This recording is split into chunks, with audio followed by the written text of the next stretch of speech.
خۆشەویستان ئێمە لە هەرجەیەکن سڵایمەتان لەوێ بەیانیتان باش بێ نەورۆزتان پیرۆز بێ بۆ هیواین کە نەورۆزی بەدیهاتنی خەون و ئاواتەکانتان بێت و بێتە یەک ڕێزی و تەبایی بۆ گەلی کورد. خۆشەویستانی ئەمڕۆ بۆ ئەمڕۆژ کۆمەڵەیەک بڕگۆ بابەتی تایبەتمان بۆ ئامادە کردوون بە جەژنی نەورۆز بێگومان بە دڵتان دەبێت و بینەری دەبن تا کۆتایی و ئەمڕۆژ وەگەزان کە بەهۆی خراپی کەش و هەواوە لەوانە ئێوە خۆتان ئامادە کرد بێ بچن بۆ سەیران بەڵام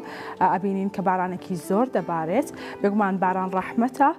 ئیشەڵا کاتێکی تر ئێوە ئەچنە سەیرانی خۆتان گرنگەوەی سەلامەت بن. چنوور سڵاوت لەوێ و بەیانیت باش بێ و نەورۆزیشت پیرۆز بێ. بەیانی تۆ باش، کۆژین بەیانی بینەرانمان باش،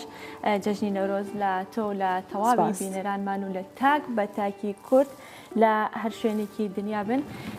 پیرۆز بێت و یەکەم ڕۆژی بەهار و یەکەم ڕۆژی ساڵی نوێی کوردیدان پیرۆز بێت بە هیوای ئەوەی کە جەژنێکی پڕخێر و خۆشی بێ بۆ گژلایەک و بە تایبەت بۆ نەتەوەی کورد و بۆ گەلی کورد. بەڵێ خۆشویستان هەروە کۆژین ئاماژە پێدا لەم پرۆگرامە تایبەتەدا چەند بڕگۆ بابەتێکی جیاوازمان هەیە و تایبەت بە نەورۆز و بە جەژنی نەورۆز جا ئەمڕۆ کۆژین باس لەو جیاوازیانە دەکەین بۆ جەژنی نەورۆز بۆ ئێستا بە بەراورد بە ساڵانی ڕابردوو بزانین چ گۆڕانکاریەکی بەسەردا هاتووە بە شێوەیەکی گشتی لە ڕابردوودا ئامادەکاریەکان چۆن بۆ نەورۆز و بۆ جەژنی نەورۆز چ لە ڕووی جلوبەرگەکانەوە چ گۆڕانکارێکی بەسەردا هاتووە ئەو خواردنانەی کە تایبەتمەند بۆ کاتی نەورۆز و بۆ جەژنی نەورۆز و لەگەڵیشیدا سەیرانکردن و بەهار بزانین ئەو گۆڕانکاریانە چی بووە کە لە خواردنەکاندا کراوە تایبەتمەندیەکانی ئەو خواردنانەی کە لە وەرزی بەهاردا هەبووە. جا ئێمە ئەمڕۆ سێ میوانمان لەلایە، سێ میوان لە خانەوادەی ڕەسەن کە بێگومان ئەوان مێژووی نەورۆزیان بینیوە لە کاتی خۆیاندا کە چۆن نەورۆز کراوە وە چی کراوە چوونەتە کوێ بۆ سەیران بەچێ ئامێرێکی گواستنەوە چوونەتە ئەوێ لەگەڵ ئەوەشدا چیان بردووە بۆ ئەوەی کە بیخۆن لە سەیران و جلوبەرگەکانیش ئەو کاتەوە کوچنور ئاماژەی پێکرد چۆن بووە تا چەند جیاوازی هەبووە لەگەڵ ئێوەیە هەم خانمێکمان لەگەڵداوە هەمیش دوو پیاو کە باسمان لە ئەو نەورۆزانە دەکەن کە ساڵانی تر ساڵانی مێژوویەکان چۆن بەڕێوە چووە لەگەڵ ئەوەشدا چی بکرێت بۆ ئەوەی کە جەژنی نەورۆز هەر بەم شێوەیە بمێنێتەوە خەڵک بە گڕوتین و بەشداری تێدا بکات. ئەمە تەوەری ئەمڕۆمانە بە هیواین تا کۆتایی بینەرمان بن و سوودی لە ببین. خۆشەویستانی ئێمە بابەتێکمان ئامادەیە لەسەرەوەی کە ئاگر بێگومان پیرۆزی خۆی هەیە و نیشانەی پیرۆزی کوردەواریە لە ناو کووردا بێگومان هەمیشە ئاگر بەهێمایەکی پیرۆزدانراوە لەگەڵ ئەوەشدا زۆر ڕەچەڵک و زۆر نەتەوە هەبووە کە نەورۆزی بەخۆی خۆی زانیوە بەڵام کورد لە هەموو ئەو نەتەوانە زیاتر گرنگی بە نەورۆزدا و ساڵانە لەگەڵ هاتنی جەژنی نەورۆزدا چالاکیەکانی خۆی گێڕاوە بابێکەوە بینەری ئەم راپۆرتە بین.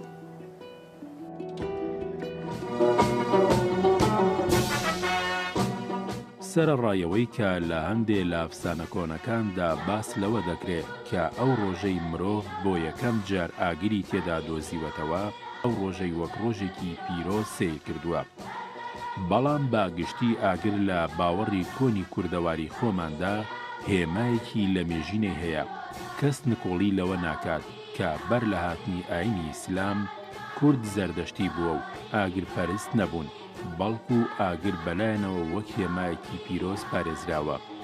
هەر لە کۆنەوە مرۆڤ کە بیری لە پێکاتەی گیان کردوتەوە پێی وا بووە کە ئەم جیهانە لە چوار تخوم پێکاتووە: خاک، ئاو، هەوا، ئاگر. سێ دانە لەو چوار تخمە واتە خاک و هەوا و ئاو پیس و ئاڵوودە دەبن. هەرسێکیان هێزی کێشکردنی زەوی ڕایان دەکێشێت. لەو نێوەندەدا ئەوەی نەک پیس و ئاڵوودە نابێت بەڵکو شتە پیسەکانیشی پێ پاکش دەکەنەوە ئاگرە. ئاگر لەگەڵەوەی پاکشکەرەوەیە بەردەوامیش لە ئاڵکشاندایە بەرەو ئاسمان هەر لە دێر زەمانیشەوە هەتا ئێستاش کە مرۆڤ پێی وایە خوا لەسەر عەرشی عەزیمە و لە حەوت تەبەقەی ئاسمانەکانە ئەو باوەڕا بابوونی خوا لە ئاسمانەکان شتێکی زۆر زۆر دێرینە. هەر بۆیە هەڵکشانی بەردەوامی ئاگر وەک هێزێکی پاکشکەرەوە بەرەو ئاسمان نیشانەی هەڵچوونی ڕوحی پاک و بێخەوش و بێتاوانە بەرەو سەرچاوەی خۆی واتە خوا. لەلایەکی دیکەشەوە یەکێک لە بنەما باوەڕیەکانی ئاینی زەردەشت بوونی دووهێزی دژبەیەکە واتە ئەهریمەن و ئەهورا مەزدا. تاریکی هێمای ئەهریمەنە و ڕووناکی هێمای ئەهورە مەزدایە دەبینین لە نێو چوارتوخماتێکێنەرەکەی گیاندا سێیان تاریکین تەنیا ئەوەی ڕووناکە ئاگرا. باتی هەموو هێماکان نەورۆز دێرینترین جەژنی کوردە و لە کوردستانی شەوا با ناوچەکانی دیکەی ئاسیادا بڵاو بۆتەوە و ئێستا زۆر گەلوونەتەوە هەن خۆیان با خاوەنی ئەو جەژنە دەزانن. لەو نێوەندەدا ئەوەی زیاتر لە هەمویان باهێمە و باوەڕی کۆنەوە لە جەژنی نەورۆزدا بوونی هەیە و مۆرکان مێژووی و کۆنەکانی کە بە ڕوخساری ئەو جەژنەوە دیارن کووردە.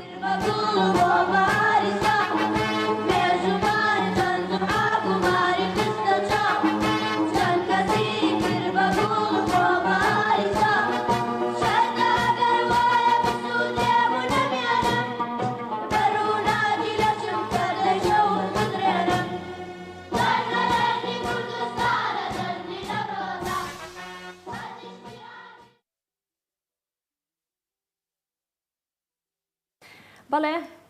هەڵبەت جژنی نەورۆز زۆرن ئەو کەس و بڵێ ناوچەکان یاخۆ بڵێ لەسەر ئاسی ناوچەکان گەلان و نەتەوەکان کە جژنی نەورۆز بە خۆیان نەزانن بە تایبەت ئەو وڵاتانەی بڵێ هندستان، پاکستان، تاجیکستان، ئێران ئەمانە جژنی نەورۆز بە خۆیان نەزانن بەڵام خۆی لە بنەڕەتە جژنی نەورۆز کووردە کورد زیاتر پابندە بە چالاکیەکانی پابندە بە شێوازی یادکردنەوەکانی جالۆ بارەیەوە ڕاپۆرتێکمان ئامادەیە با بێ کۆبینەری بین.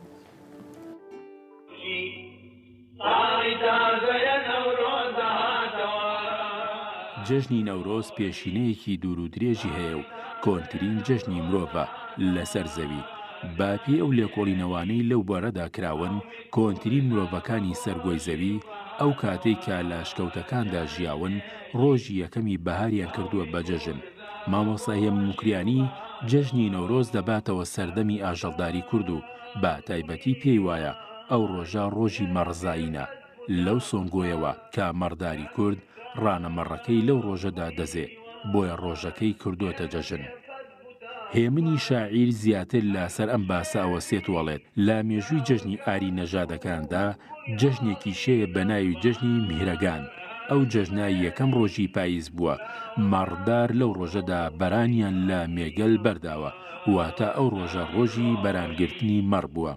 بۆیە ئەو ڕۆژەش کراوە بە جەژن و بە میهرەگان ناوی دەرکردووە و مامۆستا هێمنموکریانی لەسەر ئەو باوەڕەیە کە هەر ئەو ناوی جەژنی میهرەگانە دواتر بۆتە میهرەجان و با تایبەتی عارەبەکان با زۆربەی جەژن و کۆڕەکانی خۆیان دەڵێن میهرەجان. باگشتی مەودای نێوان جەژنی میهرەگان و جەژنی نەورۆز 5 مانگە. مەڕ بە 5 مانگ دەزێ. پێشینان دەڵێن بەرخ پاش 100 ڕۆژ ڕۆحی وەبەردێ و مەترسی بەرئاویتن کەم دەبێتەوە. ئاریای نەژادەکان 7 جەژنی سەرەکییان نەبووە: نەورۆز، میهرەگان، سەدا، تیرەگان، پەروەردەگان و کۆسە. نەورۆز و میهرەگان پیرۆزترین جەژنیانن. گەلانی ئاری نەژاد وەک یەک گرنگی بە نەورۆز دەدەن. بەو پێیەی سەرەڵدانی ئەم ڕووداوە کەوتۆتە ئەو شوێنە جوگرافیەیەی کە لە خۆڕەڵاتی ئەوروپاوە دەست پێ دەکات بۆ باشووری ئاسیا. هەر یەک لە ناوچەکانی جێنشینی ئێستای کوردستان، ئێران، ئەفغانستان و هیندستان و پاکستان دەگرێتەوە. بۆیە ساڵانەش هەر یەک لە وڵاتانە باشێوەی جیاواز و تایبەتمەندێتی خۆیان ڕێوڕەسمی نەورۆز یاد دەکەنەوە.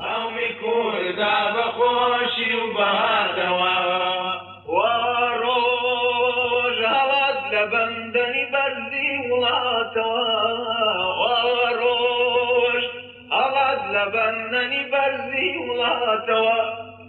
خیلی شهید رنگی شبق شوقداتوا خیلی شهید رنگی شبق شوقداتوا امروزی داری تازه نوروزاتوا. خۆشەویستانی ئێمە لەگەڵتان بەردەوامین وەک هەمومان ئەزانین کە شاعیری گەورەی کورد پیرەمێرد با زیندووکەرەوەی جەژنی نەورۆز دادەنرێت بۆ پێی کە لە سەردەمی عوسمانیەکاندا جەژنی نەورۆز قەدەغە کرابوو نەیان دەهێشت کە جەژنی نەورۆز بکرێت بەڵام شاعیری گەورەی کورد پیرەمێرد هەستا بە زیندووکردنەوەی نەورۆز لە سیەکاندا نەیان ئەهێش بێگومان لە ساڵانی سیەکاندا و بەڵام دواتر لە ناوڕاستی سیەکانی سەدەی بیستەمدا شاعیری گەورەی کورد پیرەمێرد هەستا بە زیندووکردنەوەی نەورۆز و کردنی ئەم نەورۆزە لە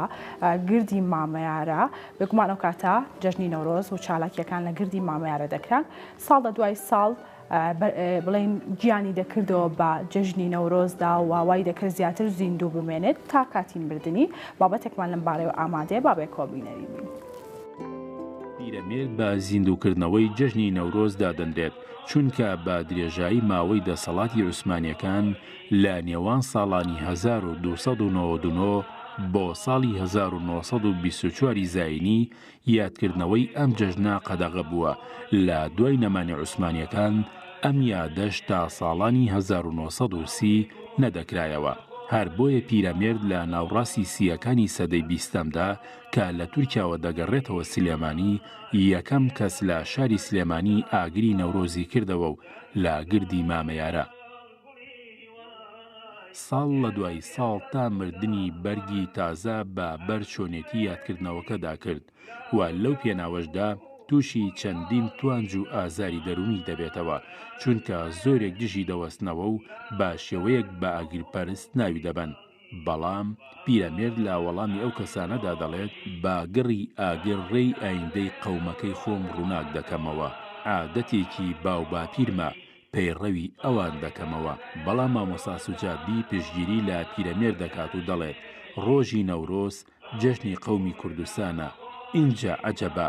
ڕۆژێک بناغەی بژانەوەی ژیانی قەومێکی تێدا دەردەکەوێ ئیتر چۆن ئەو ڕۆژە نەکەین بەجەژن پیرەمێرد لە هەموو ئەو بڵاوکراوانەدا جەختی لەوە کردوێتەوە کە نەورۆز جەژنی نەتەوەی کوردە و با هیچ هەوا و نەفەسێکی دنیاوە ئەو یادە ناکەنەوە ئەم گرنگی پێدانەی پیرەمێرد دوای کرد نەورۆز هەتاوەکو ئێستا باخی پێ بدرێت و یادی بکرێتەوە و لە هەموو ئەو یادانەشدا ناوی پیرەمێرد و ئەو شیعرانەی کە لەبارەی نەورۆزە و نووسیوێتی باقەت یادەکە گرنگی پێ بدرێت یەکێک لە شیعرە بەرز و جوانەکانی پیرەمێرد کە بۆ جەژنی نەورۆزی نووسیوە لە نەورۆزدا گوێمان لێ دەبێت ئەم شیعرە جوانەی پیرەمێردە کە دەڵێت ئەم ڕۆژی ساڵی تازەیە نەورۆزە هاتەوە جەژنێکی کۆنی کووردە بەخۆشی و بەهاتەوە چەند ساڵ گوڵی هیوای ئێمە پێپەست بوو تاک و پار هەر خوێنی لاوەکان بوو گوڵی ئاڵی نەوبەهار ڕۆژ هەڵات لە بەندەنی بەرزی وڵاتەوە ڕۆژ هەڵات لە بەندەنی بەرزی وڵاتەوە خوێنی شەید ڕەنگی شەبەقشە و قەداتەوە خوێنی شەید ڕەنگی شەبەقشە و قەداتەوە ئەم ڕۆژی ساڵی تازەیە نەورۆزە هاتەوە ئەم ڕۆژی ساڵی تازەیە نەورۆزە هاتەوە جەژنێکی قەومی کوردە بەخۆشی و بەهاتەوە جەژنێکی قەومی کوردە بەخۆشی و بەهاتەوە نەورۆز بوو ئاگرێکی وای خستە دەرگەوە نەورۆز بوو ئاگرێکی وای خستە دەرگەوە لاوان بەعشقە چوون بەبەرەو پیری مەرگەوە لاوان بەعشقە چوون بەبەرەو پیری مەرگەوە ئەم ڕۆژی ساڵی تازەیە نەورۆزە هاتەوە ئەم ڕۆژی ساڵی تازەیە نەورۆزە هاتەوە جەژنێکی قەومی کوردە بەخۆشی و بەهاتەوە جەژنێکی قەومی کوردە بەخۆشی و بەهاتەوە خۆشەویستان لەگەڵتان بەردەوامین هەروەکو وتمان ئەمڕۆ سێ میوانی زۆر تایبەت لە لامانن سێ میوان لە ئایلەی ڕەسەن لە خێزانێکی باش بێگومان ئەمان مێژووی نەورۆز هەمووی شارەزان و ئەزان لەو کاتان و لە ساڵانی 50کان 60کان و 70کانیش نەورۆز چۆن بۆ جیاوازێکیمان پێ ئەڵێن لەگەڵ ئێستاە کە نەورۆز بێگومان بە شێوەیەکی تر بەڕێوە ئەچێ ساڵانە لەگەڵ ئەوەشدا ئەوان کە چوونەتە سەیران چیان خواردن وەکو خواردن بردووە لەگەڵ خۆیانە چۆن جلوبەرگیان پۆشیوە چوونەتە کوێ بۆ سەیرانکردن بێگومان ئەو کاتە زۆر جیاواز بووە چنوور بەڵێ نەورۆزەکەین بۆ ئێستا بە بەراورد بەڕێوە جا بە خۆشحاڵیەوە بێگومان بەڕێز عەزیز ئەمین ئاغا و بەڕێز سەرگوڵ حەمە ڕەشید و بەڕێز ئامانج مامۆستا عومەر کە هەرسێکیان بێگومان ئەندامن لە ڕێکخراوی خانەوادە دێرینەکانی خۆ بەخێر بێن سەرچاو ئەمڕۆ زۆر خۆشحاڵین کە بانیت باش بەخێراتن جەژنی نەورۆزتان لە پیرۆز بێت ساڵی نوێی کوردیتان لە پیرۆز بێت پیرۆز بێ بم بۆ نێوەمە زۆر سوپاسی واکەین کەم دەرفەتتان بۆ ڕەساندی توانین باسی یادەوەریەکانی کۆنی سلێمانی و ئاهەنگی نەورۆز بکەین هەر بە مناسبەتەوە من پیرۆزبایی خۆم ئاراستەی هەموو گەلی کوردەکەم بە مناسبەتی ساڵی تازەی کوردیەوە کە کاتە ساڵی 2723 و یەکەم ڕۆژی نەورۆزە لە هەمولایە پیرۆز بێ و ئینشاءڵڵا گەلی کوردمان پارێزراوە بێ لە هەموو کارەسات و موسیبەتێ ئینشاءڵڵا کاک عەزیز بە سەرتالەوە دەست پێ بکەین لە عایلەیەکی ڕەسەن عایلەی ئەمین زەکیبەک هاتوویتە دنیاوە ئەمێ بزانم کە نەورۆزی ساڵی 50کان بۆ پێی بەڕێزت ئاماژەدەوە کردووە کە نەورۆزی ساڵی 1952 بیرە ئەمێ بزانم کە نەورۆز لەو کاتەدا چۆن بوو و ئایا نەورۆز بە شێوەیە قەدەغە نەکرابوو لەسەر ئێوە کە نەورۆز بکەن خۆی لەو ساڵانە تەوان نەورۆز بە درێژایی مێژووی گەلی کورد دائمە لە بربەرەکانیا بوو لە قەدەغەکردنا بوو بە زۆر سەپێنراوە ئەمانە بەڵام لە ساڵی 52 بۆ 53 من لە سەر یادمە وەختە خوێندکار بووم لە پۆلی پێنجی سەرەتایی لەگەڵ مەکتەبە خوێندکارەکان هەموو خۆمان دزێەوە چوین بۆ نەورۆز ئەو وەختە نەورۆز لە توی مەلیک کرا لەوێ کرا من ئێساش لە فکرمە قەڵباڵغیەکی زۆر کۆبووبەوە تەمان ساحەیەکی گەورەیان ڕێخست بوو بە مەساحەی تقریبا وەکو مەلعەبێکی یاریکردن بە هەر چواردەوریا خەڵک کۆبووبەوە ئیتر زۆر بەی خەڵک جلی کوردی لەبەر کردبوو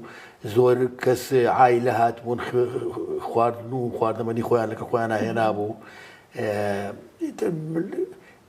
هەڵپڕکیانە کرد کۆبوونەوەیانە کرد خێزان دانیشتن لەو کاتە سەیرانەکەش و ئاگرکردنەوەکەش هەل لە توی مەلیک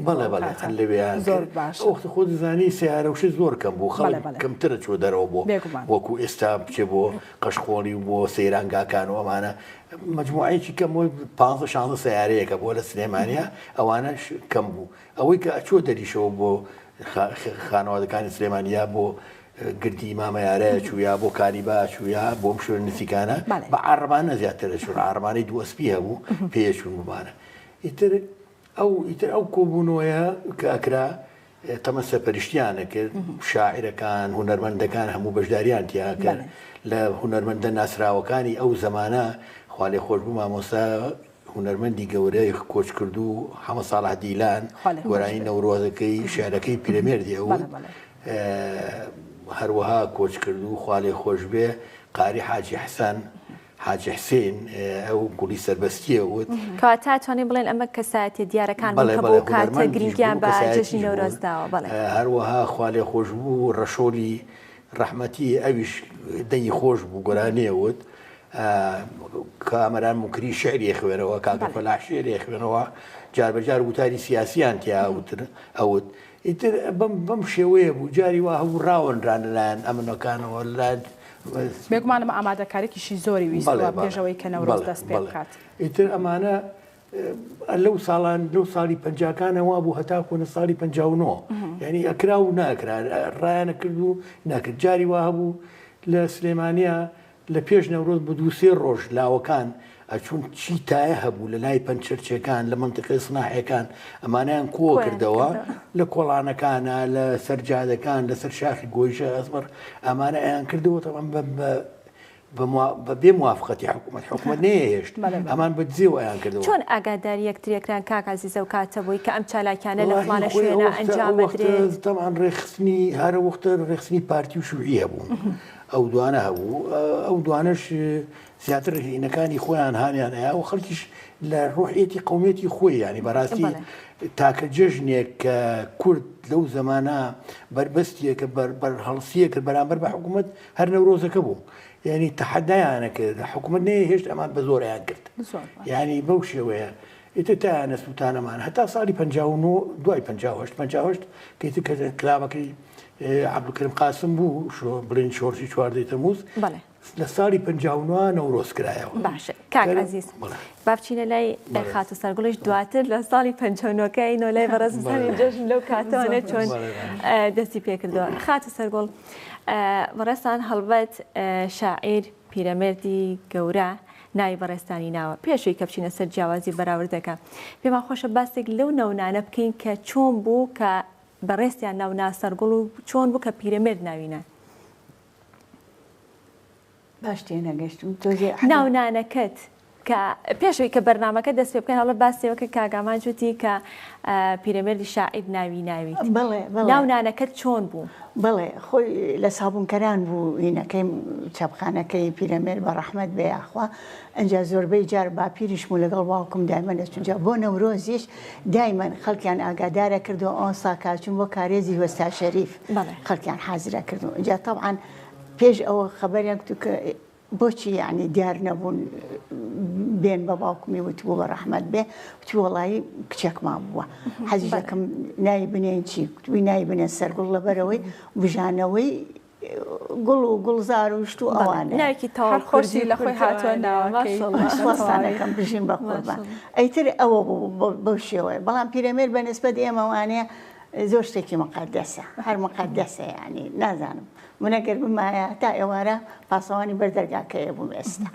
بە هەموو شتێکەوە چونکە بژانەوەیەک و ڕۆشنبیرێک و ئەم خەڵکەی بژانەوە لە هەموو ناحەیەکەوە بەڕاستی ئەو پێویستیەوەی پەیکەری ئاڵتۆنی بۆ بکرێت چونکە مرۆڤێ بووکەوە خۆی بەخت کرد لە پێناوی هەموو شتێکە یعنی ئەو کاتە ئەو جەریدەی کە ژینی هەبوو ئەزای چەند تەسیریە بۆ بەسەر خەڵکەکەی شاری سلەیمانی بیرتی چەند ئاگاری خەڵکەکەیە کردەوە بیرتی ئەو کاتەی کە بڵێن پیرەمێرد ئاواکاری ئەکرد بۆ نەتەوەی کورد و تۆ ئەو کاتە مناڵ بوو یاخود گەورە بوو من بیرم نایە بەڵام لە دوای خۆی هینەکەی هەر ئیشیە کرد بە ڕەحمەت بێیاخوا چاپخانەکەی ئیشیە کردوانە و زۆربەی جار بیرمێکەوە هەشتومەکیان ئەنار بۆ ئەو شوێنەکە بڵاوی کەنەوە ئەوانە بەڵام شتێکی گرنگ بوو بە نسبەت خەڵک شاری سلەیمانیوانێ ئەجا لە کارێزی وەستا شەریفی هەموو جارێ باوکمەی گێڕایەوانێ یعنی بەڕاستی ئەو شتەی ئەوەی ئەو نەورۆزی بژانەوە بیرتە نەورۆزەکانی ئەو کاتەگە تۆزێکمان بۆ باش بیر نایە بەڵام من بیرمە نەورۆز ئەچوون بۆ بۆ کارێزی وەستا شەریف وەکو عەزیزاغا فەرمی بە عەرەبانە ئەچوون تەبعاً وەستاکەم چەند تاوەستێژی خۆی زۆر خۆش ئەو کاتانە با بچینە لای کاک ئاماجی زین کاک ئاماجی یەکەم جەژنی نەورۆز کەی بووە کە بیرت بێ کە بەشداری تیا کردبێ؟ یەکەم جەژنی نەورۆز تەواو من لە ساڵی 1970 لەگەڵی سەرشەقام لەدایک بووم لەگەڵ ئێوەیە نەورۆزی سەردەی ئێمە نەورۆ ئەکێتە تەواو من ئەوەی کە یادم بێ سەردەمی ئەحمەد حەسەن بەکر و سەدام حوسێن بووە نەورۆزەکان ئێمە لەژێر دەستی بەعسا بووە ئەو کاتە ئیتر نەوعەما چۆن ئەڵێ سانسۆرێکی لەسەرا بوو بۆ ئەو یادە نەکرێتەوە چونکە پیرەمێرد خۆی کە لە ساڵی 1925 دا ئەستەمبوڵ ئەگەڕێتەوە ئەڵێ من تەواو کە مەبەستی لە پێناسی نەورۆزە بۆ زنی کردوێتەوە لە کە سێری قەومەکەمم کرد هیچ ڕۆژێ نەبوو کۆیان کاتەوە لەبەرە بیرم کردەوە نەورۆز بکەم بە ڕۆژێ هەموو قەومەکەم بکۆکەمەوە ئەم بیرۆکێشی لە شاری سلێمانیەوە دەستی پێ کرد ئەگەر وردیش بنەوە گۆرانەکانی نەورۆز مێژەکانی نەورۆز ئەو کەسانی کە شیعریشان بۆ نەورۆز نووسیوە هەمووی لە شاری سلێمانیا بۆ شارەکانی تر کەمتر ئەو یادی تیاکراتەوە پیرەمێرد بۆیە داانرێ بە داینامۆی زیندوکردنەوەی نەورۆز سەردەمی من بۆی ئێستا ئەچینەوە سەر و خاڵە سەردەمی من سەردەمی تایلاسیک بوو سەردەمی عەزیزاخەوان دار بوو تاوان ئێستاوەش چیرۆشی لە ئێستاش هاتە سەردارەکەەوە ئێستاش هاتو سەردارەکە لە بەرژینکە بەڵام سەردەمی ئێمە تاوان لەبەرەوەی لەو دی شەستێکی سلێمانیەوە محەڕەمە بوو هەچ کەسێک بگیرە سزنێک لە حسابی مخەڕیبیان بۆ کرد پیرەمێرد ئێمە کنە و پشکینمان زۆر کردەوە بۆ مێژوەکەی پیرەمێرد لێشە لە کنە و پشکینەکانە ئەگەڕێنەوە بۆ ساڵی 1940 کابراەکە بۆ لە ناو بازار نای حاجی حەبیبی بەقاڵ بووە حاجی حەبیبی بەقاڵ تەواو من بنەرچەکەیم دۆزیەوە کاک سەرکەوت کاکەوتە هاوسەری زریان خان کە پێشتر لێرە بێژەر بووە حاجی حەبیب وەشیری سەی لوبنانی بووە ساڵانە لەبەرەوەی پیرەمێرد ئەگەر لە وەسیەتنامەکەیە وردنەوە دوو داواکاری هەیە هەڵێ ئاگاتان لە چاپخانەکەم و قوتابخانەکەم بێ قوتابخانەی زانستی دوو چاوم هەیەشیان زانستی هێشیان ژی کە مەبەستی ئەو دوو شتەیە لە ڕێگەی قوتابخانەی زانستیەوە کە ئێوەرە کەسە بەتەمانەکان چون خوێنیانە عیلاقاتێکی زۆری بۆ دروستە بێتەوە لەگەڵ خەڵکی سلێمانیە خەڵکی سلێمانی ناو بازار بیزار لەبەرەوە تەختە و هەموو شتێکی سنووری سێوەکان کۆکەنەوە بەو ئەسب و عەربانەی کەمان بازیەکەن سێ ڕۆژ پێش نەورۆز ئەنێرن بۆ گردی مامایرە و کارێزی وەستا شەریف لەگەڵی شار چایچەکانی ناو بازار بە سەماوەڕەکانەوە ئەچن من لە دادەڕووناشی خزممان پرسی جەمیل ساحیب ئەڵێ کە من چوون بە ئەو بیرەتی ئەڵێ پیرەمێر لە ماڵی خۆیان هەمومانی کۆ کردوێتەوە بابۆڵە یاپراخانی دروست کردو نازام سەرڕوخان ئەوی بیرما بێ بابۆڵەی یاپراخ کە چەند ژنێکی گەڕک چەند خوشکەزا و برازایەک و خزمەکانی ئەوەی کە لە مامایارە پێشکەشەکرا لەگەڵ پێم وابێ 12 سەماوەردانرا و چاشدانرا 12 سەماوە جۆشەیرای مەبەستەکە ئەوە بووە هەفتەیە پێش ئەوە هەموو ئامادەکارێکراوە خەڵکی ناو بازار یعنی بە کوردایەتیشی زۆر چۆنەڵی پلەیەشان داناوە هەر هەمین بەشدام و حاجی حەبیب لە یادداشتەکانیان کاژێڕێتەوە خۆیان ئەسب و عەرەبانەیان بێتەوە تاوان دوو جۆر ئەسب و عەرەبانە بووە ئەسب و عەرەبانەیەک هەبووە کە ڕێک لەسەر سیستمی بەریتانیا کاتەوە تاوان ئێمە کاریگەری بەریتانیامان لەسەرە لەبەرەوەی لە 1970 بەریتانیا تەمشارە ئەوە بۆ گواستنەوەی هاوڵاتی بووە ئەسب و عەرەبانەیشتر هەبوو بۆ حەماڵی بووە کە چۆنەڵی فلات بووە شتەکانیان لێبار کردووە خەڵکی بازار بەو ئەسب و عەرەبانەی حەماڵەکە هەموو تەختەکانیان کۆ کردوێتەوە بردوانە بۆ کارێزی وەستا شەریف پێش ئەوەش بە شەژمانێک هەموو تەختەکانیان لە سەربانی دوکانەکانیان خەزم کردو تا ڕۆژی ئامادەکاریەکان شەژمانگێکی خایاندووە بەڵێ بەڵێ زۆر باشە بەڵێ باشە چی یادەوەریەک هەیە کاک عەزیز کە لە ماوەی ئەو نۆرۆزانەی کە بڵێ بەشداری تێدا کردو چ یادەوەریەک هەیە کە لە یادەوەریتان مابێتەوە لە هەزرتان مابێتەوە بیرت نەچێتەوە چ خۆش بە چ ناخۆش بێگە خۆشەکە باسکی باشترە خۆشی هەمووی خۆشە بەڕاستی هەموو یادەوەریەکی نەورۆز لەو کاتانەشا کە بەدزێوە ئەکرا و کە حکوومەت نەهێشت و لەو کاتانەشا کە بە ئاشکرا ئەکرا هەمووی خۆش بوو چکە ڕۆحێکی تەحەدی تیا بوو بەرهەڵستی تیا بوو ڕۆحێکی زیندووکردنەوە گەشەکردنی قەومێک ڕووداوێک بەسەر هاتێ شتێکی خۆش من ناخۆشترین کارەسات کە تا ئێستا تەسیری لەسەرمە هەیە ئێمە ساڵی 90 بە تەحەدایەکی زۆرەوە هەموو خەڵکی سلەیمانی بە ئۆتۆمبیل هەموو ڕۆشتن بۆ قەشخۆڵی یعنی حکوومەت بە هەموو ئیمکانێتی محاورەیەکرد نەکرێ بەڵام قەناعەتی ببێ سەرەی ئۆتۆمبیل لە ناو قەشقۆڵیا بۆ سەرەیەکی لە تابین بووە یعنی ئاوە نیوەی خەڵک هەر نەگەیشتنەوەوێ من لەو ڕۆژە کوڕێکی 90 ساڵم لەبێت تەمان حکوومەت ئەلغامی دانابوو چان بووی لە چەند جێگایەکە کوڕێکی خۆم کە لەگەڵ ڕەفیقەکانیان نبوو لەگەڵ خۆمانە نەبوو من خۆم میوانی مجموعە میوانی کچەکەم لە بەغاوە هاتبوون لەگەڵ ئەوانە تەلەبە بوون لەگەڵ میوانی ئەمەبوون ئێمە بردمان ئێمە نەگەشتین ناو دوکان بەڕاستەکەی لە کانی خان لاماننا بەس مناڵە کوڕەکەم لەگەڵ ڕەفیقەکانیانە ئەوان زوو ڕۆشت بوون ئەوان چوو بوون لەبێت فوتبۆڵیان نوشتیوە کەن تۆپەکە نەختە دوورەکەوێت لە جادەکەمە چێ تۆپەکە بێنێتەوە لە غەمێ لە یەک کوشتی ئەو کارساتە هەر زۆر بۆ ئێمە بێگومانمە یادگارێکی زۆر ناخۆش بوو چونکە هەم جەنازەکەشیمان بۆ نەهاتەوە هەتا شەو درەنگ بە تیارە هێنانیانەوە تەوان ئەو کوڕێکی کەش پێوە بوو ئەوش لە ئەلغامێکی کار لێ یا وا بزانم بخوا وا بزانم خزمەتی هەبوو لەگەڵ کاک فاروقی مەلا مەستەفا ئەو کوڕەش ماڵەکەیان لە خانووکانی معمەری جگەرەکە بوو ئەو دوو حادیسەی تیا بوو زۆر ناخۆش بوو تەمەنەوەسەمەر بە یادوارەکەی جایمە هەموو نەورۆزێک بەڕاستی خەڵک لەگەڵ یادە خۆشیەکە ئێمە ئەو یادەمان ئەو حادیسێ زۆر ناخۆشی و قەتش لە پیرمان ناچێتەوە با بچینە لای هاوکارمان شاڵاو هەڵبەت ئەمڕۆکە بیستێکمان لەگەڵ ئەوەی کە جەوەکە ناجێگیرە کەشوهوا ناجێگیرە بارانێکی زۆر ئەبارەیە بەڵام هاوڵاتیان یان بڵێن بەشێک لە هاوڵاتیان لەبەری کە ئامادەکاریان کردبوو بۆ گەشت و سەیران گەشت و سەیرانی خۆیان هەر کردووە جەواب بچینە لای شاڵاو ئەحمەد لە دوکانەوە ئەو زانیاریمان باتێ لەسەر گەشت و سەیرانکردن و سەردانکردنی هاوڵاتیان بۆ ناوچەیە شاڵاو بەیانیت باش و جەژنی نەورۆزت لێ پیرۆز بێ پێمان بڵێت کە هاتنی هاوڵاتیان یاخود سەردانکردنی هاوڵاتیان بۆ ناوچەی دوکان بۆ گەشت و سەیران چۆنە لەگەڵ ئەوەی کە کەش و هەوا نالەبارە و ناجێگیر و بارانێکی زۆرە بارێ بەڵێ سڵاو لێوە و سڵاو لە بینەرانی کەناڵی ئاسمانی گەری کوردستان جەژنی ئێوە و تەواوی بینەرانی کەناڵی ئاسمانی گەری کوردستان پیرۆز بێ وەک بەڕێز داماژەت پێکرد لە ئێستادا کەشوهەوا ناجێگیرە و بارانبارین لە سنتەری قەزای دوکان بەردەوامی هەیە بەڵامەوەی کە تا ئەم کاتە ئێمە قسەی لەسەرەکەین و تێبینی کراوە گەشتیار و سەردانیکەران ڕوو لە سنتەری قەزای دوکان و سەیرانگاکانی قەشقۆڵی دەکەن من ئێستا بەڕێز ئەندازیار ڕێژین ڕەوف بەڕێوبەری گەشت و گوزاری قەزای دوکانم لەگەڵە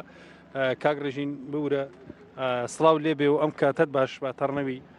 پێمان بڵێ زانیاریەکان چین و ئەم نەورۆزە جیاوازەکەی چێ لەگەڵ نەورۆزەکانی ڕابن سڵاو لێەوە جەژنی نەورۆز لێەوە و لە بینەرانی گەلی کوردستانیش پیرۆز بێت جیاوازی ئەم نەورۆزە بەداخەوە کەشوهەواکە تۆزە نالەبارە بۆ گەشتیاران و کەسانی کە سەردانی دوکانەکەن بەڵام ئەوەی کە هەیە ئەوانەی کە شوێنیان گرتووە لە کەپک و کابینەکان پەیتا ڕووەکەنە سەیرانگای دوکان ومێ دەکەین لە کەشوهەوا لە سەعاتەکانی ئایندا بەرەو باشتر بڵات تاوەکو هاوڵاتیان بتوانن سود وەرگرن لە گەشتەکان بەڕێستان ساڵانە لیژنە پێک دێنن و سەردانی شوێنە گەشتیاریەکان دەکەن و ئەم ساڵ ئەم پلانی کە بەڕێوەبەراتی گەشت و گوزار داینەوە بارانبارین کاریگەری هەیە لەسەری یاوە خۆی جێبەجێ بەدڵنیایەوە کەشوهەواکە کاریگەری هەیە لەسەرەوە بەڵام ئەوەی کە هەیە بە سوپاسەوە هێزەکانی ناوخۆ تەواوی ئەو فەرمانگانەی کە پێوەستن بمبوونەوە لە ئامادەباشیان و لە دەوامی فەرمیان و قایمقامی قەزای دوکانی شوێ ڕاستەوخۆ سەرپەرشتی تیمەکانەکە و تیمی پشکنینی خۆشمان ئەمڕۆ هەر لە داوامی فەرمیان و لە خزمەتی گەشتیارانە ساڵی ڕابردوو بە بەراورد بەو ساڵ جیاوازەکان چۆنن و ئاستی هاتنی گەشتیاری ساڵی ڕابردوو چۆن بوو ساڵی ڕابردوو بە حکمەوەی لە 6 ڕۆژ پشوو بوو نزیکەی بە ئەمارێکی نافەرمی و نزیکەی 220,000 هاوڵاتی و سەردانیکار سەردانی قەزای دوکان و سەیرانگاکانی چواردۆری کردووە بۆیە بۆ ئەم ساڵ تەسەورەکەین ئەو ڕێژەیە کەمتر بێ بە حکمەوەی کە مانگی ڕەمەزانی پیرۆز نزیکە و کەش و هەواش وەکوە بینن کە ناجێگیرە ئەمە کاریگەریە کاتە سەر هاتنی گەشتیار لەم چەند ڕۆژەی نەورۆزە لە جەژنی ڕەمەزانە تەسەورەکەین تاویزی ئەم بابەتە بکرێتەوە لایەن گەشتیارانەوە ئەمی بەڕێوەبەراتی گەشت و گوزاری قەزای دوکان بەتایبەت لەم نەورۆزەدا چی دەبێت بۆ گەشتیاران و هاوڵاتیان وڵای ئەمە زیاتر هەموو کات لە بۆنە و لەو کاتانەی کە لە ڕاگانەکان قساکەین دوو پەیامان هەیە یەکەم و هاوڵاتیان نەگرن کە دێن بۆ دوکان خۆیان بە دوور بگرن لە مەلەکردن چکە دەریاچە و زەی دوکان جیاوازە لەو مەلەوانگانەی کەوان مەلەیتیاکەن و حاڵی دۆمیشمان ئەوەیە کە بابەتی ژینگەیەکە لە بەرچاو بگرن چکە ژینگە بۆ هەمومانە ئەبێ هەمومان پارێزگاری لێ بکەین زۆر سپاس بەڕێز ڕێژین ڕەوف بەڕێوەبەری گەشت و گوزاری قەزای دوکان بەڵێ ئەوەی گوێویست بن پەیامی ئەندازیار ڕێژین ڕەوف بەڕێوەبەری گەشت و گوزاری قەزای دوکان و مێوە جارێک دیکە ئاماژە بۆ بکەم کە سەرەڕای نالەبارەی کەش و هەوا شەوی ڕابردوو بەشێکی زۆر لە گەشتیاران هەم لە کەپر و لە کابینەکان و هەروەها لە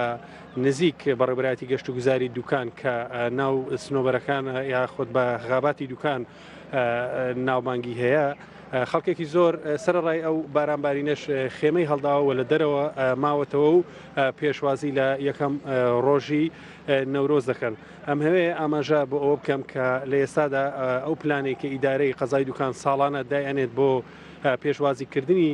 گەشتیاران پلانەکە تا ئێستا وەکو خۆی جێبەجێ کراوە و بە تایبەتیش بەڕێوەبەرایەتی هاتوچۆی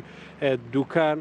داواکارە لە گەشتیاران و هاوڵاتیان زیاتر ئەمڕۆ بەهۆی بارانبارینەوە پابندی ڕێنماییەکان بن ئەو ڕێنمایەکانی هاتوچۆ جێبەجێ بکەن بۆی کە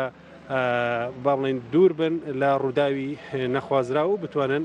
سەیران و گەشتەکانیان بە سەلامەتی تێپەڕێنن هەروەها تەواوی فەرمانگە خەدەمی و خزمەت گوزاریەکان لە سنتەری قەزای دوکان و بە درێژایی ڕێگای دوکان سلێمانی بوونیان هەیە و پێشوازی لە گەشتیار دەکەن وەجگە لە سەیرانگاکانی قەشخۆڵی لە سنتەری قەزای دوکان سەیرانگاکانی تریش کە دەکەونە سنووری ئیداری قەزای دوکانەوە بە هەمان شێوە ئامادەکاریان بۆ کراوە و پێشوازی لە گەشتیاران دەکرێن ئەگەر ئێوە پرسیاری ترتانێ فەرموو. بەڵێ سوپاس بۆ پامێرمان شاڵاو کا بە شێوەیەکی ڕاستە و خۆ لا دوکانەوە لەگەڵ مامۆ زانیاریەکانی داینی دەربارەوەی کە سەیرانکەران تا چەند سەردانی سەیرانگای دوکانیان کردووە. ئێستا جەشتینە لای پامێرمان گۆران سەینووری کە لە تونێلی پێشڕە و لە ئەو دیوچونێلەکەەوە لەگەڵماندایە بزانین کە ئەمڕۆ بۆ سەیرانکردن تا چەند خەڵکی دەچنە سیتەک و ناوچەکانی تری دەوروبەری ئەوێ گۆران سڵاو لێوێ و بەیانیت باش بێ جەژنی نەورۆزیشت لێ پیرۆز بێت ئەمە بزانم کە زانیارەکان لای تۆ چین تا چەند سەیرانی کەران سەردانی ئەو شوێنەیان کردووە.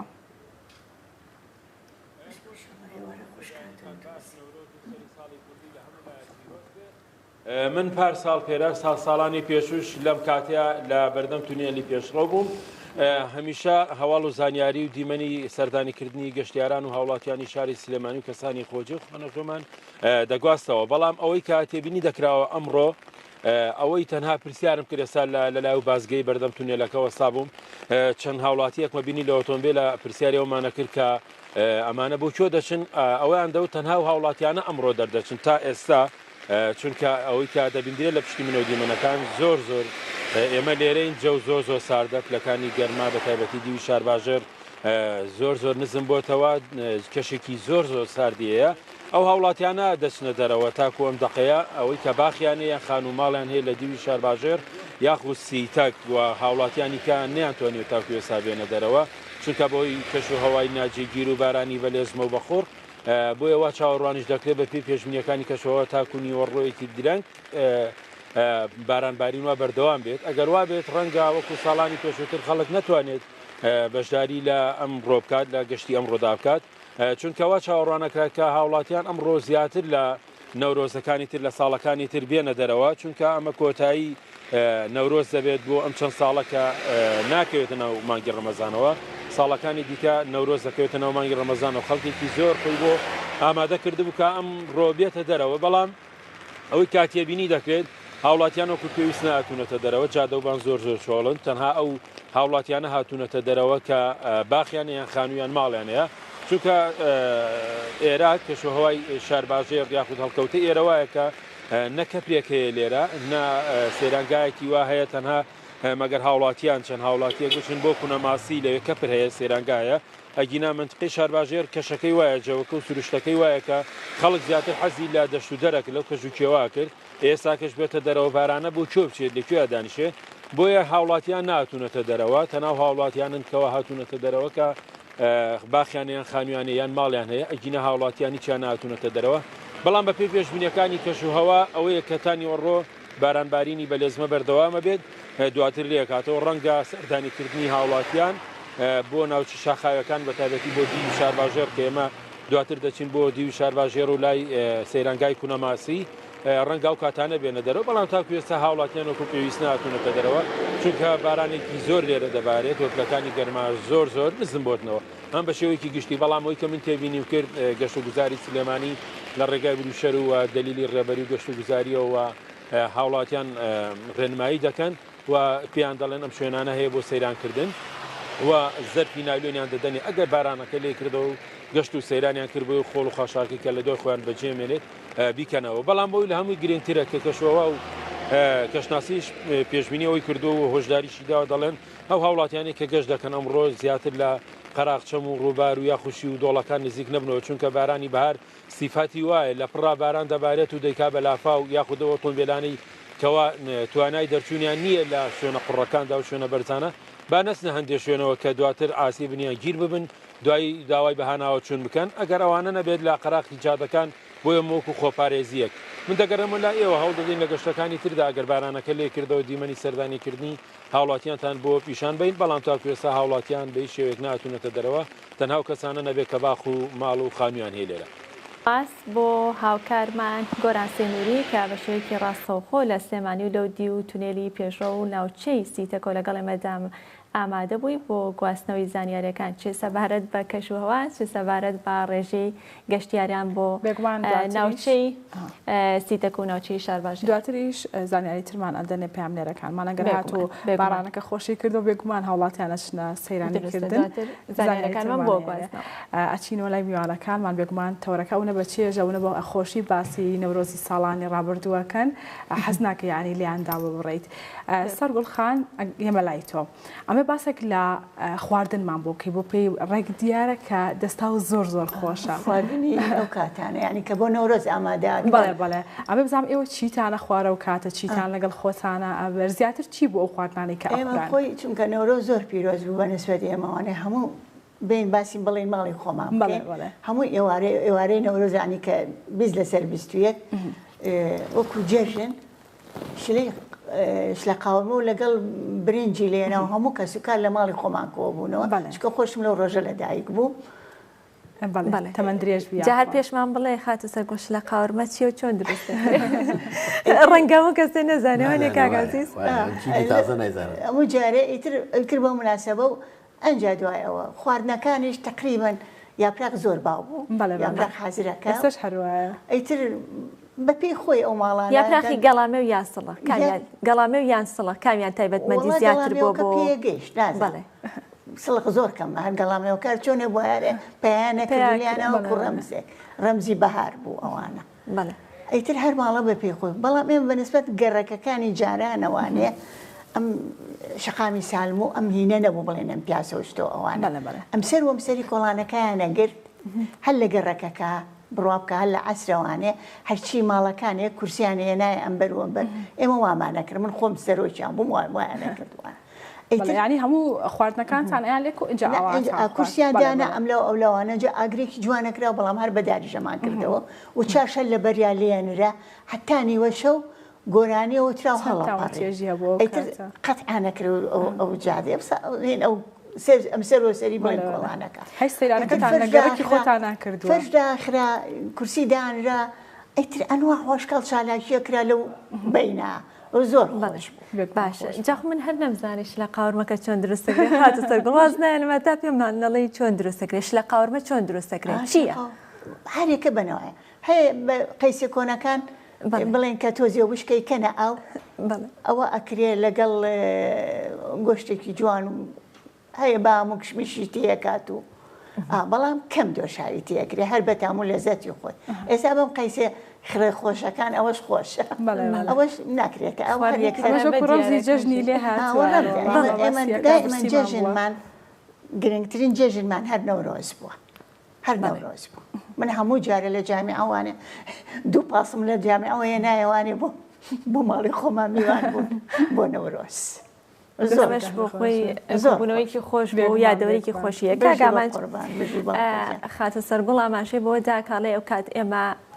ئەم سەر و ئەو سەری گەڕەکەمانە گرت و بە خۆمان دانیشتین ئاگرەکرایە چاخرا کەواتە جەژنی نەورۆز تا چەند کاریگەری هەبوو لەسەر پەیوەندی کۆمەڵایەتەکان و زیادبوونی پەیوەندی کۆمەڵایەتەکان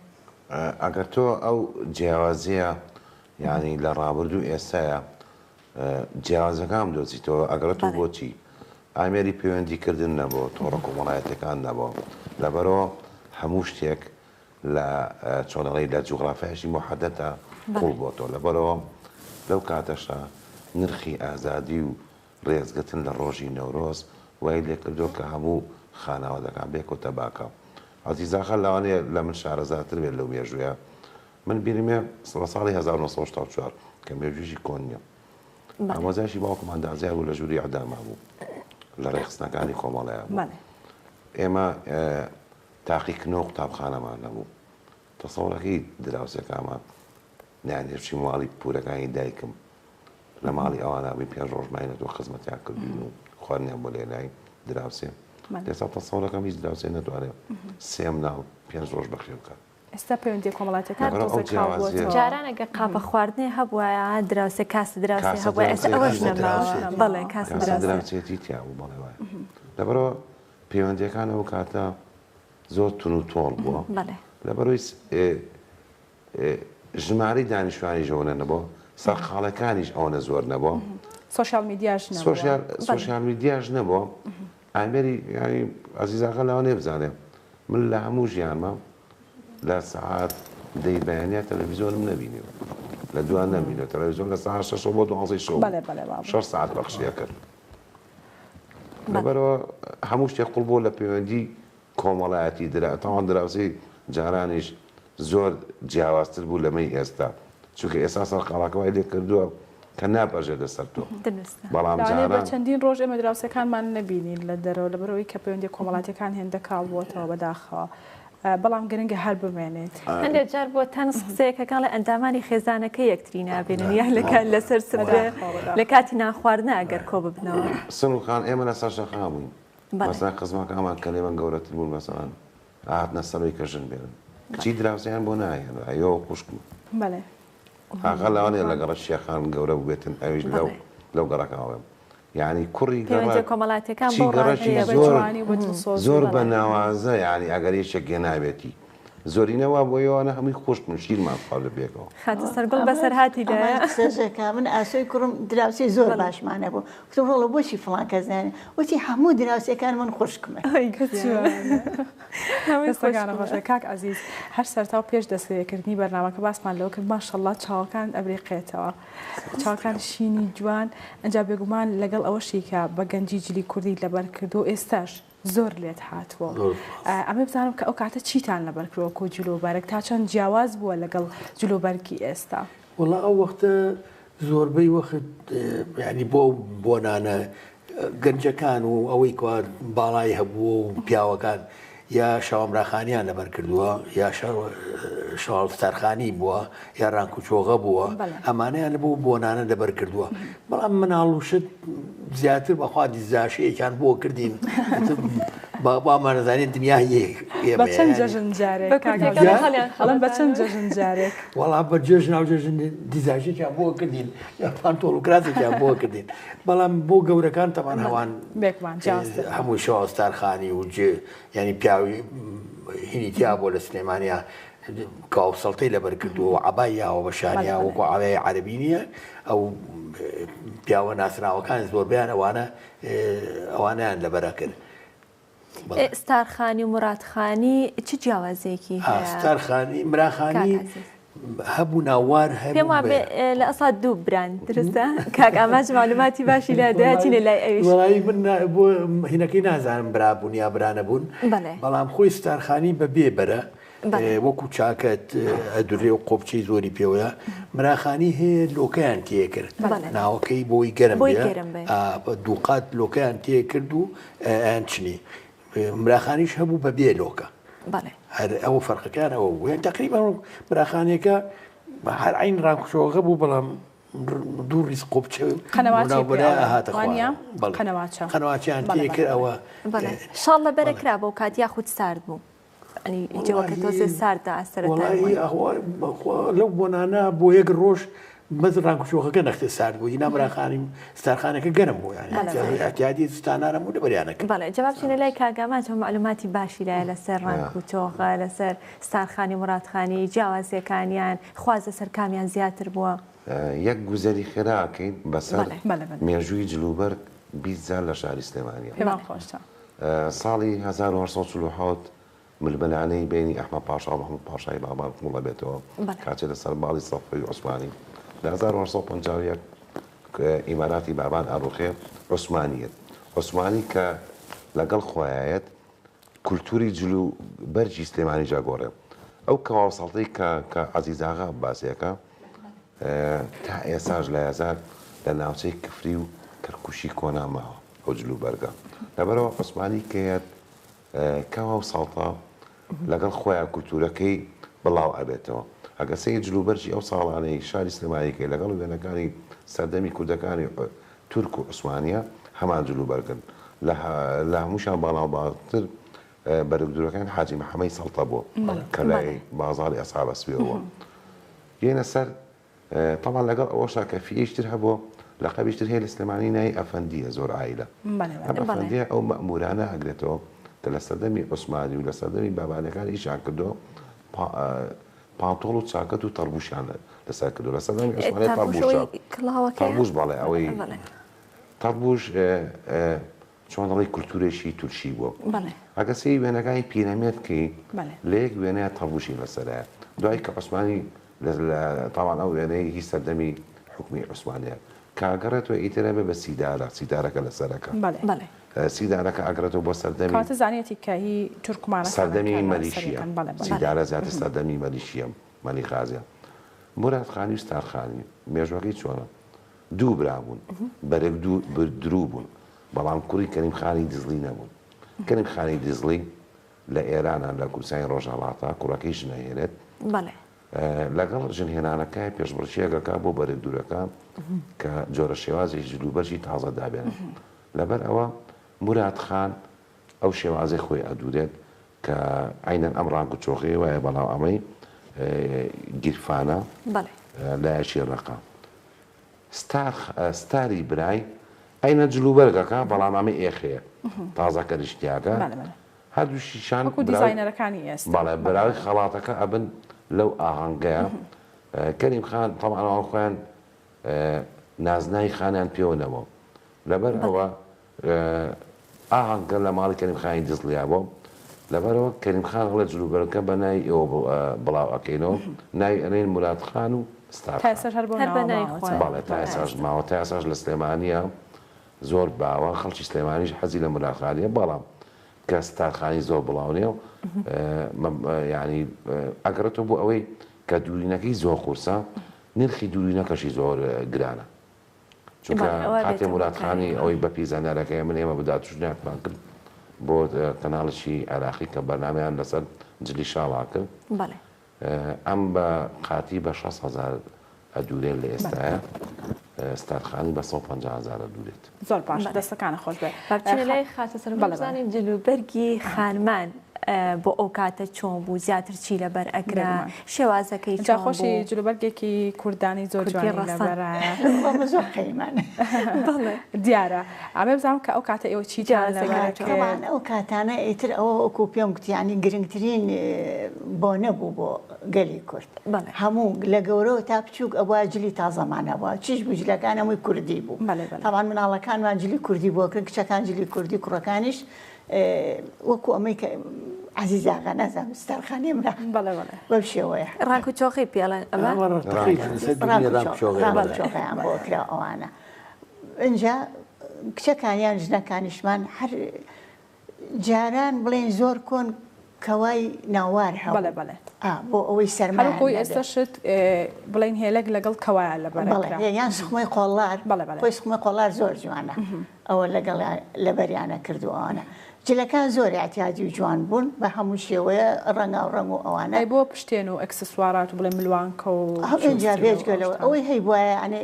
ئەوکو ئێستا ئەم هەموو شتە جوان نەبوو لە بازار ملوانکەیە شتێک لەبەرەکراتوە شتێکی سادە بەخوا من بیرمێ جارێکیان دایکم لولە و زنجیرێکی هەبوو لازم ئەو کاتە پارە ڕەنگە نەبوو چوو فرۆشی کردی بەجل بۆ هەمومان خانمانی ئەو کات خات و سەرگوڵ هەر دەزڕەنگی بوونەستان دێ خانم ئاکۆژین دەزڕەنگینن خوارد بابەتێک سوارات و جوانی دروست دەکەن ئەو کاتیش هەروە بوو خانمان دەزڕەنگین بوون لە بابەتی جوانکاریە بۆ خوان دروستیکەن لە ملوانکە لە بازنگ بڵێ ئەو کاتانە من شخصی خۆم من چەند کراسم خۆم بە پولەکە دادرۆ بۆ خۆم بەڵێ چەفتە بەڵێ ئەنجا دوای ئەوە کۆڵوانە ئەمانە هەمووی خۆمان لە ڕووی سەرگوڵخان میکیاجکردن و مەیکەپ بۆ شتانە بواری میکیاجکردن چۆن زۆر کەم بوو بێت بابەتی میکیاجکردن و خۆجوانکردن هەر هەبووە بەڵام تەمان وەکو ئێستانە بووە تو بڕوا ناکەم زۆر کەمەوە من خۆمە تا جامعشم تەواو کرد مکیاجم بەکارنێنا بەس من بیری بەدایکم بەڕەحمەت بەیاخوا لالو عەباسی ئاوا لێ کرد ئەیا لە ڕوومەتی ڕەنگە بۆی کە ڕەنگ بگرێ ئەستێ قەڵایش هەبوو نەزانم ئەو کاتە بەکارشار هەبوو ئەنواع ئەشکال هەبوو ئەوانە و بەکاریشیان زیاتر وشەی ڕەنگیشیان بۆ بەکار بەڵام مەسەن قژ بۆیەکردن و ئەو شتانە زۆر کەم هەبوو بە نسبەت زۆر کەم هەبوو بەس دایکەکانمان مەسەلەن خەنەیانە لەسەریان و ئەو شتانە وا دیارە وازانم مجەفیفە و ئوتو ئەو شتانەش نەبووە بەر هەتاوەکە هەتاوێکی لێیان و بخوامشکە بوونەوان کارەباکە وەک پێویستە بۆ کاتتر زۆر فەرقی هەیە ئێستا زۆر زۆری فەرقە یعنی لە هەموو شتێکە لە جلوبەرگا لە خواردنە لە شێوەی هەڵسو و کەوتی مەسەڵەن گەنجەکانمانە ئیتر خۆ نابێ من قارەنشی بکەین بە خۆمان ژیان وایە بێگومان ئاباوکەیان ئێستاکانە خۆش بێخوا ئەی لە سوید ئێستا کە تۆ لە سوید دەژیت ئەمە بزانام ئێستا لەوێ چۆنە جلوبەرکردن نەورۆزکردن لە سوید لە سوید 26 ساڵە من هاتووی سوید دەکەم تەوان هەموو ساڵێ نەورۆزێکی زۆر خۆش کراوە و جوانترین جلوبەرگمان لەبەر کردووە ئەم جلوبەرگانە لەکوێ بەدەستانەکەوێت خات و سەرگۆڵ جلوبەرگەکانتان دەسەکەوێت لێرە ئەیدورن و لەگە خۆتانای بن هەمووی مام لەوێ ئێستا زۆر خەڵکیشێ ئەیدرێت ئێستا کچی کوڕەکەم 10 ساڵە لێ بۆمان نابەکردن بەڵێ زۆر کوردی بەڵام ئەوانی زۆر ئەو یادە هەر لە دڵیانایە و زۆر بەگەرم و گوڕژیادیەکەنەوە بە هەموو شێوەیەکەستەکانە خۆش کاک عزیز تۆ خۆت پیرەمەردی شاعرت بینیوە بە بیرە دیێت وەڵی من وەک خەیاڵ من دیومە لە ماڵی میرزا فەتاح ئەو وەختە ئەمیزەکی بەک پێش وفاتکردنی ناساغ بوو تەوان هات سەردانیە کرد بەزای من زۆر مناڵ بووین مانی نەمەزانی کە ئەمە کێ و کێنی و ئەمانە بە پیاوێکی نەختێ باڵای کورت و ڕیشی جوان و پیرە بە گۆچانێکە و ئاهات ئیتر من نەمەزانی بەڕاستێکی کە ئەڕۆی گۆم لێ ئەبوو ئەیانوە پیرەمێردە ئێتر بەڵامیانی وەکو ناسیاوی نەوەڵام من زۆر هیچ ئەو کاتە شعرەکانیتان لەبەر ئەکرد یعنی وەکەوەی کە هەر بمێنێتەوە لە ناو ئێوەدا شعرەکانی والله مناڵ بینێمەەوە ئەمە تا گەورە بووین چوینە سانیۆمانە و تێ جێردەی ژینمان ئەخوێنەوە تر فێری ئەوە بووین خوێنینەوە ئەمانە نەوەڵ لەو زمانی ئێمە کە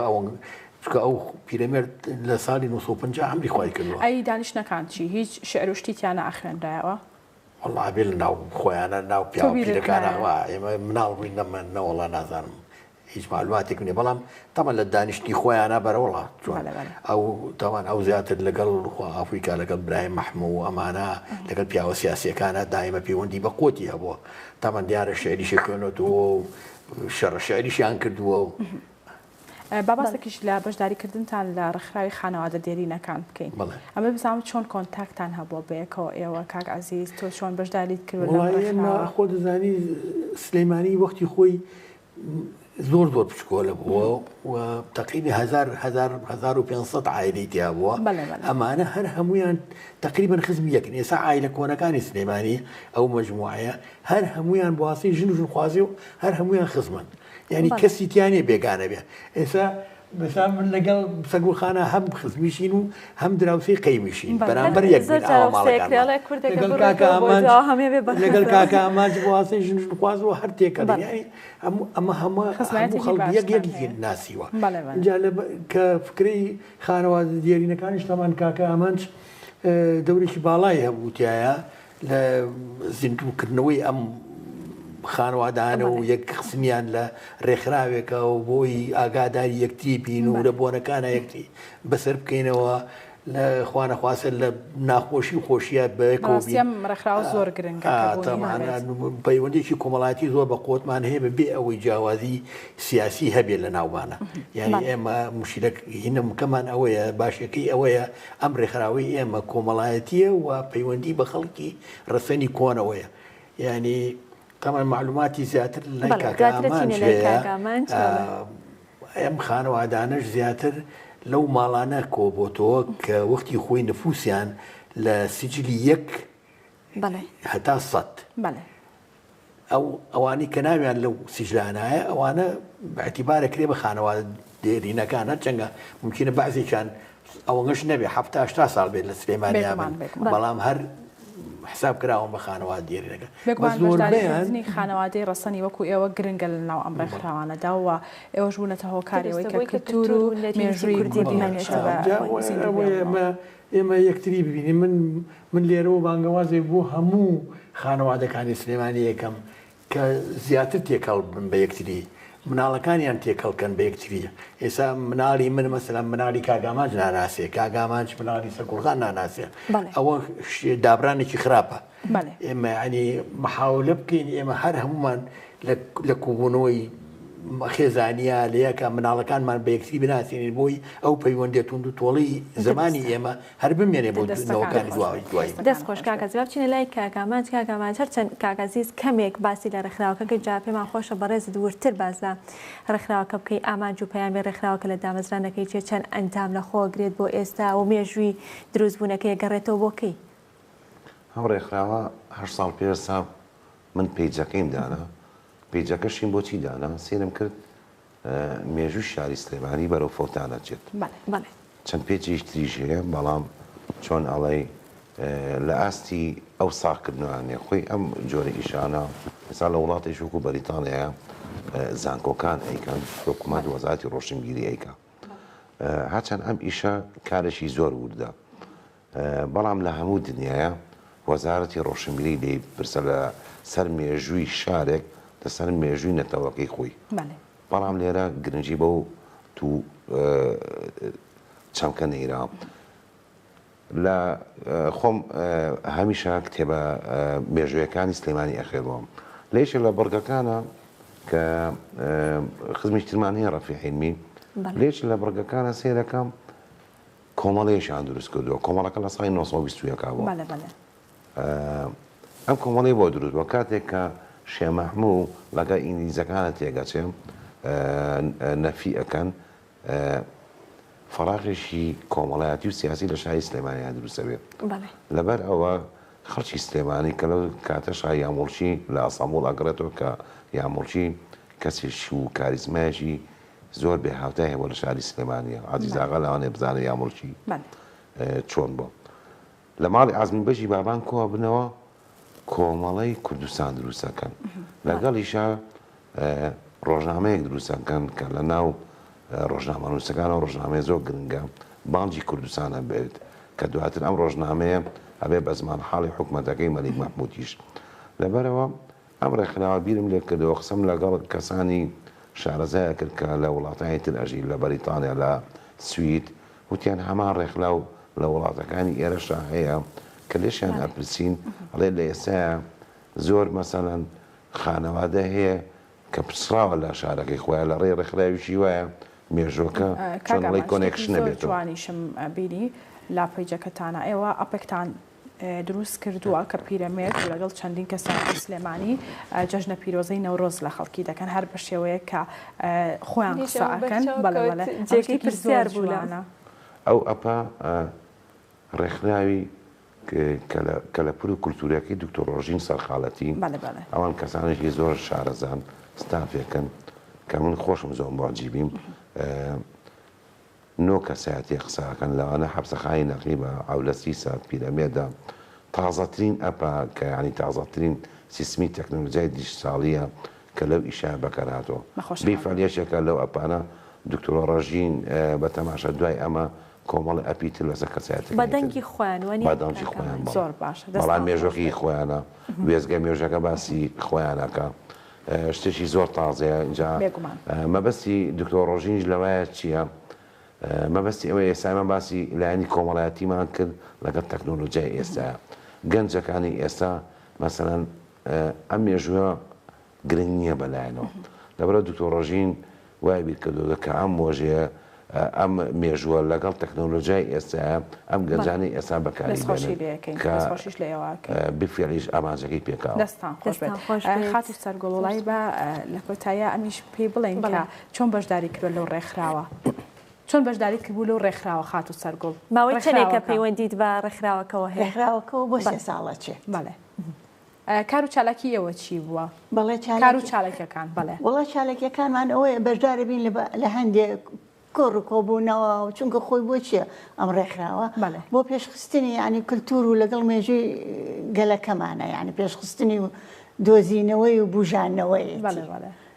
زیاتر بۆ شتانەوە مەشغوڵین. پرۆژێکیشیان هەبوو کاکەماچ پێم وابێت هەڵواستینی وێنەی 100 خێزانی ڕەسەن و کللتوری و بەس پێم وابێت نەکرا دروستە لەبەر دەرکی سەرا بووە ئەنجام بدرا بە قۆناغ هەر قۆناغە و مێژووی 100 خانەوادە بۆ 200 خانەوادە بڵاوەکەینەوە لەوە یەکەم جارە 200 ماکرد لە ڕۆژی 14 لە سەرای سلێمانی 100 خانەوادە ماکرد چونکە ئیشەکە قورسە من لەگەڵ دڵسۆزەکانمان تیمێکمان دروست کردووە کە لە وڵاتانی دەریشەوە وێنە لە خانەوادەکان وەرەگرن چونکە خۆدانزان ێستا خەڵکی زۆر لە تاراوگا ئەژی لەگەڵ خۆیانە ئەلبوم مێژوەکەیان بردووە وا بڕیار و دوێنێ بیکەین بەڵام بەداخەوە سەرای سلێمانی لە دوێنێ مۆزەفەکانی پشوی فەرمیان بوو ناتوانین لێ ئامادە ئیشەڵای خێنە دوای جەژن گرنگەوەی بکرێت وڵی کەین چونکە هەموو ئیشەکەمان کراوە تا ئێستا دوامان کردومە قۆناغی سێمان نمونەتان زۆر بێت ماندوو نەبن. زۆر سپاس بۆ ئامادەبوونی زۆر سپاس بەڕاستی ئەوەکەونە بە چێژ بوو حەزم ناکرد کۆتایی پێ یاخوا بەخێر بێن زۆر سپاسانەکەین ببینینتان و بە ئەرکتان و هەموو شتێک زۆر زیاتر خۆشحاڵ سەرچاو بەڕێز سپاس بۆ بەڕێز عەزیز ئەمین ئاغا و بەڕێز سەرگوڵ حەمەڕەشید و بەڕێز ئامانج مامۆستا عومەر کە هەرسێکیان وەکو ئەندامی ڕێکخراوی خانەوادە دێرینەکان و سێ خێزانی زۆر جوان ئەمڕۆ لەگەڵمان بوون. سپاس بۆ ئامادەبوون تا بەڵێ خۆشەویستانی ئێمە وەکەسان کە هەموو ساڵێک لەگەڵ هاتنی جەژنی نەورۆزدا لە زۆر شوێنی شاری سلێمانی جەژنی نەورۆز یادی دەکرێتەوە و بێگومان مامەیارەش وەکو هەر مۆرکێکی کوردی کۆن کە لەوێ لە گردی مامەیارە جەژنی نەورۆز کراوە ئێستاش بە هەمان شێوە بەردەوامە بێگومان کۆمەڵە کار و چالاکی جۆرا و جۆر دوێنێ بەڕێوە چوە هەم لە ئەسب سواری لە گۆرانی وتن وا لە چالاکی تریش راپۆرتێکمان لەم بارەی ئامادەیە با بێ کۆبینەوی.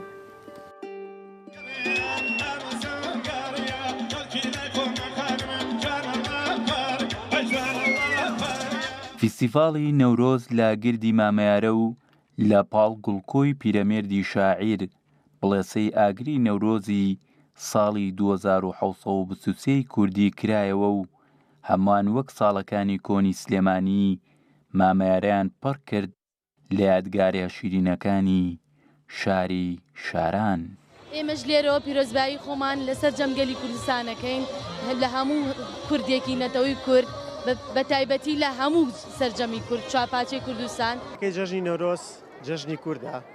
و بە جەژنی خۆشمان ێزانین ساڵانە لە مامەیارە من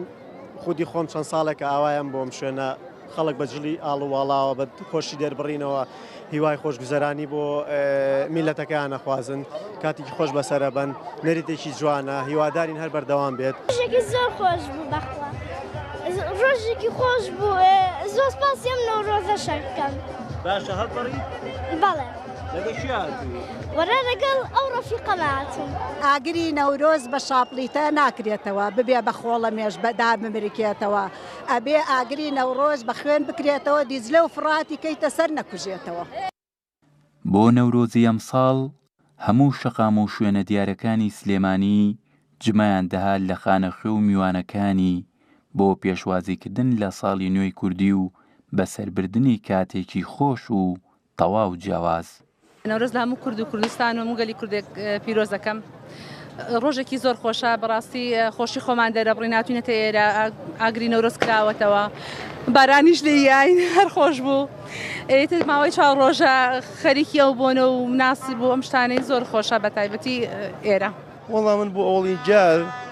تاان ئێرە نهاتبووم بۆ ئەوڵی جاراتم وڵات شتێکی باشە زۆر چاکەوە من پێم فرە خۆش بوو بۆ ئەوڵی جار مەسن لە سنێمە بەم جۆرە نییە دەست بۆ جەماوەر بە جەماوە نییە مەسناکە لەبەر ماڵی خۆیان لە گەڕێکی خۆیان وەلی ئێرە زۆر جوانە من فرە پێم خۆش بوو. بۆ ئەم ساڵ سلێمانی لە ڕێگەی پلاتفۆرمی ئینسلێمانیەوە بۆ ماوەی 4 ڕۆژ بەردەوام بوو بە چەندین چالاکی تایبەت و ناوازە پێشوازی لە ساڵی نوێی کوردی کرا کە بووە هۆی سەرنجی هەمووان و بەڕێکردنی کەشێکی ئارام و تەواو جیاواز. شاخەوان عەبدوڵڵا، گەلی کوردستان، سلێمانی. سپاس بۆ هاوکارمان شاخەوان بۆ ئامادەکردنی ئەو راپۆرتە لە شاخەوانەوە چینە لای شڤان کە لە قەراخۆ لەگەڵ ئێمەدا ئامادەیە سەبارەت بە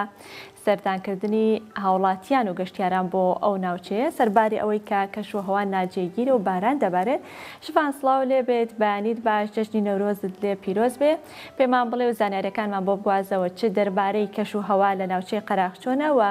ڕێژە و هاتنی گەشتیاران بۆ ناوچەیە چۆن و لە چ ئاستێکدایە. سڵاو چنوور، بەیانی ئێوە باش، بەیانی بینەرانی گەلی کوردستان باش. ئەمڕۆ یەکەم ڕۆژی ساڵی نوێی کوردی، یەکەم ڕۆژی وەرزی بەهارە لە هەموو گەلی کورد پیرۆز بێ. ئەمە ئاماژە بە شتێ بەم لە بەیانی زووە کە ئێمە ئێستا لە